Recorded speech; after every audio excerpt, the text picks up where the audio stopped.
le spectacle du conte de Boudherbala, très très bien. Le rire chelou, en fait, c'était toi. Le rire chelou, c'était moi, je peux te l'avouer. Voilà. Je me suis laissée porter. Non, très très agréable.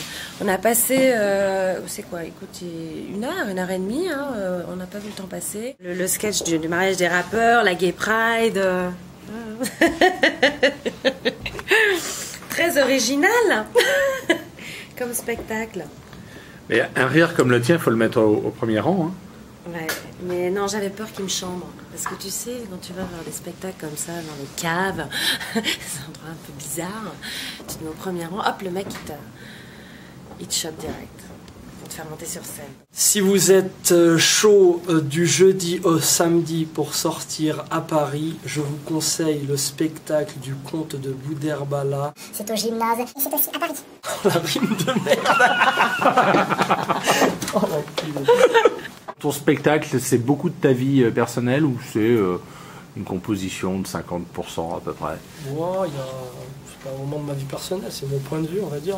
Je parle à la première personne, mais c'est en fait, moi, quand je suis parti vivre aux États-Unis, j'ai vu un petit peu, on va dire, les grosses différences culturelles qu'il y avait entre nous et les Américains. Donc j'ai voulu en faire entre guillemets un témoignage. Je parle du basket français, du basket américain, la relation qu'ont les Américains de prime abord avec l'étranger, on va dire, et la différence qu'il y a entre nous, voilà, notre rapport à l'autre en tant que Français.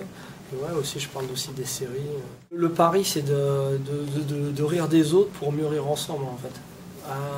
Je commence par rire de moi, de ma famille, et après ça. Je passe en revue, on va dire, les différents acteurs de la société française, entre guillemets française, parce que je parle des Américains, parce qu'on a aussi un rapport aussi très proche avec les Américains, parce que la télé, parce que notre culture, parce que notre histoire.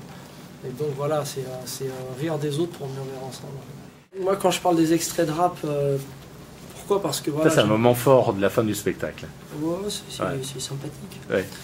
Qu'est-ce qui t'a amené justement à disséquer un petit peu ces paroles de rap ou à faire ce sketch? En fait, quand tu es fan de rap, t'écoutes forcément. Tu vois, à la différence de l'anglais, tu l'écoutes, même si tu comprends pas les paroles, il y a l'instru, il y a la rythmique qui fait qu'on a tous chanté une chanson en anglais qui, si tu la traduis, est complètement dégueulasse.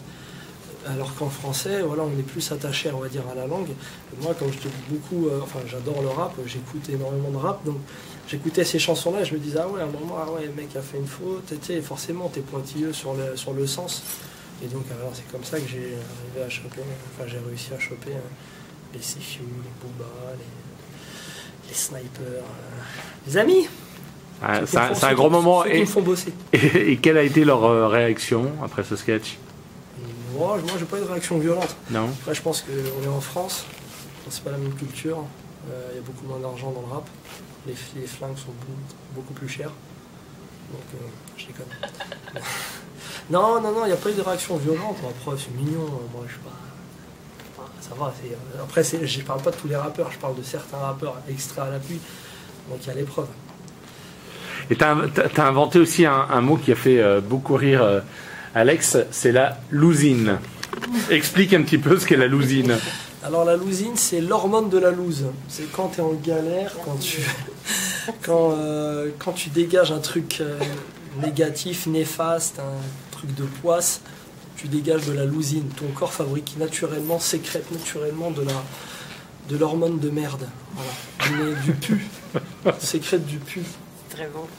Dans la vie, tu rencontres des gens qui vont influencer et qui vont te filer un coup de main, ou même ne pas te filer un coup de main, et toi, chez toi, ça va réveiller quelque chose, et tu vas te dire, foiré, tu verras. Ta plus belle rencontre, par exemple, dans ce métier? Dans ce métier une de tes plus belles. C'est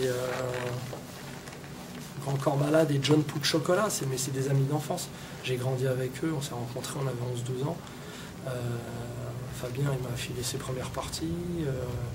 Avec Jackie, j'ai commencé au théâtre avec lui. Donc c'est aussi ces rencontres-là. Après, il y a eu Jean-Philippe Bouchard, il y a eu Valérie Zetoun, il y a eu Daisy Spino. À la fin de ton spectacle, tu fais poser des questions au public. Ouais. C'est assez surprenant. Ouais, c'était histoire de... voilà. Tu le fais à chaque fois ou c'est... Oui. Non, là, comme tu étais là, je voulais t'en mettre plein la vue. Voilà, oui. Oui, ça a marché, t'as vu, je t'en parle.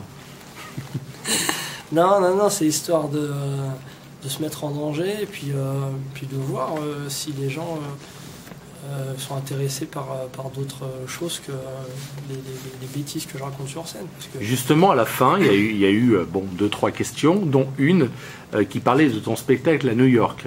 Ouais. Et là, justement, tu as dit que tu ne vannais pas, tu prépares effectivement un spectacle à New York en anglais. Là, j'ai fait une date à Saint-Barth en anglais. Donc en fait,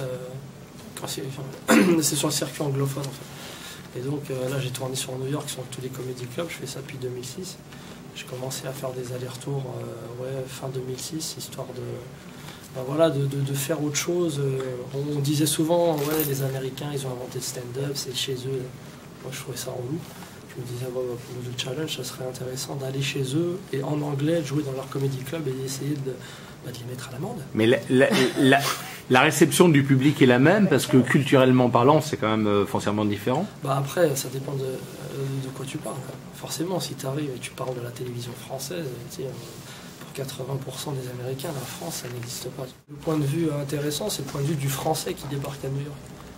Parce que, French accent, parce que un certain background. Moi, en ayant joué à Connecticut, qui est une grosse fac, et là-bas, c'est hyper reconnu, c'était intéressant, avec cette histoire-là, de raconter un peu tous les déboires qui me sont arrivés sur le campus, par exemple. Et voilà, c'est très adapté à mon histoire aux États-Unis, le spectacle en anglais. J'étais beaucoup trop long. J'étais très long. Je me suis auto-soulé. Bon, un petit slam pour terminer. Un petit slam. Ok. Je bois un Monaco sur une terrasse à Monaco. J'observe le défilé des riches dans la peau d'un clodo. Les gens font leurs emplettes de Prada à Gucci. Je déguste une bière Heineken que j'ai achetée à crédit. Ma voisine sexagénaire, talons aiguilles en inox, les lèvres de Donald, enchanté Robotox.